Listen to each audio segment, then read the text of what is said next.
Okay, folks, thought we'd give you a little bit of a look outdoors here. The Riverwalk behind us. We're kind of at one end of it, and it's like the two teams. San Antonio at one end tonight, the Raptors kind of down at the other end. Toronto 9-20 in their history against the San Antonio Spurs. But encouraging, they did get a win here. Remember a few years ago with some guy named Chris Bosh sitting in the fourth quarter.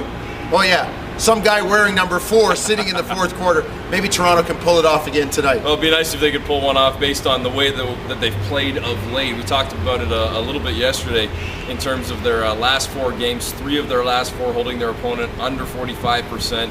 And based on the last 5 games, teams averaging under 44%, but the Raptors have a 4-game losing streak, much like Chris Bosh and the Miami Heat. Who? By the way. Exactly, Oh, yeah, exactly. yeah. But and we'll see them on Saturday night. We'll see if Chris Bosh is able to suit up in that game or not. But this is going to certainly be a tough one. Maybe good news for the Raptors, though, in terms of some healthy bodies, or at least a healthy body returning to the lineup. Jared Bayless is expected to play tonight. Andrea Bargnani and Jose Calderon, who were both limited in practice yesterday, will play.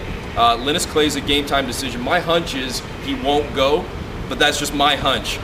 He's not really taking part in shoot around this morning, and he is officially a game time decision for tonight. So maybe there's a chance he plays. If he doesn't, hey, at least they got 10 healthy bodies, and that's the most they've had in a number of games. Yeah, PJ Carlesimo back in town, a former assistant with the Spurs, got championship here.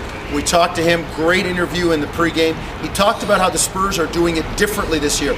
Not the same kind of lockdown team defensively, doing it a lot more with offense. And he talked a lot about Tim Duncan and maybe passing the baton and pacing him for the finals or for the playoffs at least. So you'll have to listen into that. Great interview with PJ. He's like the mayor, the king that has come back home. Something to keep in mind, folks. Since 1997, the San Antonio Spurs have the best winning percentage in the NBA ahead of the LA Lakers. So that tells you about their prowess and their winning tradition here in San Antonio. And they just seem to keep finding the right people to play the system, and that's what every team wants, including Toronto, just to establish that system, that philosophy, and then find the right pieces along the way. Toronto's still trying to find their legs with that, Jonesy, and trying to find what's right for them and the right mix of players going forward.